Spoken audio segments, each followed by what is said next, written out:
So I'm here with Carl and we're doing another Essential RC flight test of this P38 sent to us by Banggood. I gave it the kit to Carl and he's put it together. Carl, so tell us a little bit about it. You got the kit. How easy was it to assemble? I'll be honest, not very easy at all. So you basically do get a box of foam bits and a few electronics that you then have to put together. So it is far from ready to fly.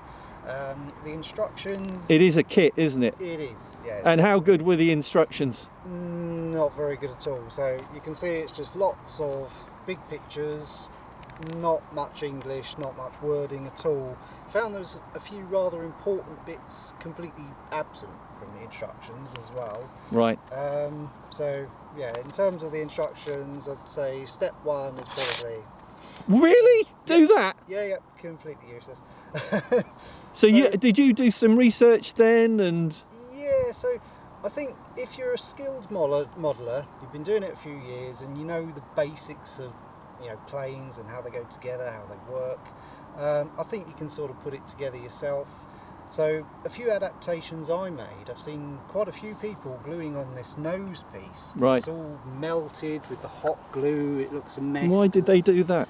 Well, I think, obviously no mention at all of it in the instructions, but I think it's because a lot of people try and glue it on without the canopy in place. Ah. So what I did, I've glued it all the way around, but left the top piece clear. So they don't realise that the canopy slots in so to the canopy nose. actually slots in under it to stop the wind lifting it, and then it actually fits really rather well. Gotcha. They also actually call for screwing this on, which is madness because you've got to change your battery. If your battery's hot, you need to get it out in a hurry.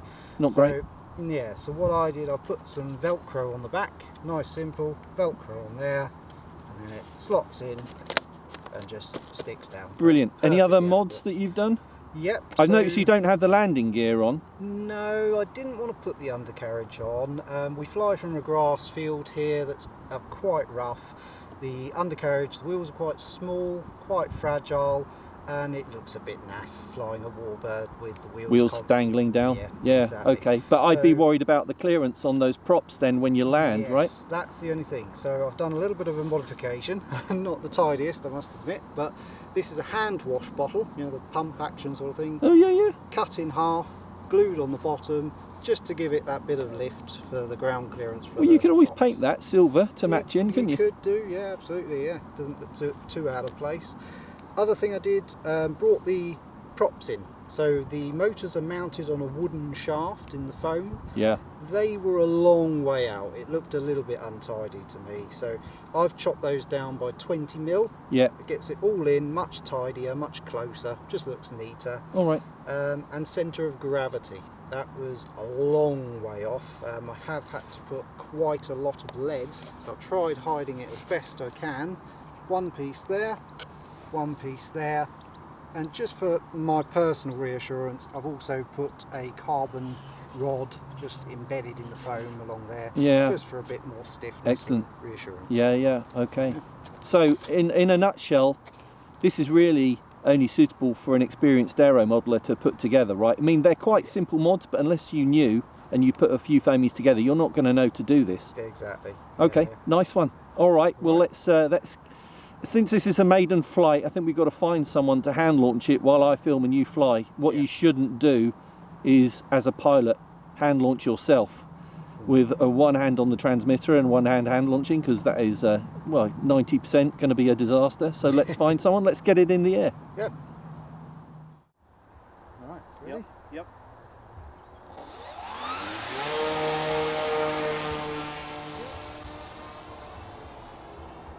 Wow, perfect hand launch, well done.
Right. There we go.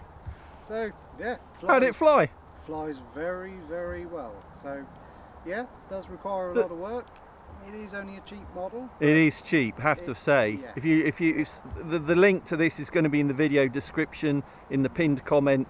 People go and look at it, they're going to be surprised at the price, but the downside is there is quite a bit of work to put into this. Yeah. So listen to what Carl said in terms of how to put it together, because there have been other YouTube reviews of this that you looked at, Yeah. and they kind of aren't that complimentary about it. But I No. don't think they really thought out how to put this together. Yeah. So And Carl, you've been aero modelling for, oh, like 20 me, 20 since you're a years. kid, right? Yeah, So yeah.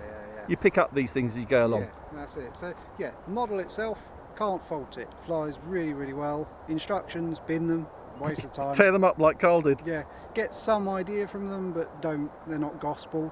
And yeah, as you can see, flies really, really well. The loops, okay. I think it looks like the rolls need a little bit of, trying again and again. Well, You yeah, lose quite a lot of height in those, but it's just practice, yeah, so, right? Yeah, so that was kind of deliberate. I was trying to go for a barrel roll. It's only the first time I've flown the model, so Yeah. I'm still getting used to it as well. But yeah, in terms of power, stacks of power. Most of that flight was sort of half to a quarter. And the throttle. lipo that you had in that, So that was a 3S 1800. with all that lead on the back, Yep. would you go for a bigger pack? Probably. No, if you put a bigger pack in, You're gonna you make need it more more lead on the back. Yeah, exactly. 3-cell So, yeah. 1800. I mean, with that 1800, that gave me just over 4-minute flight time. So I'm quite happy with that. Yeah, So, nice one. Yeah. Great flight. Great Thank you. first flight, Carl. Thanks very much. Cheers.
Right. There you go.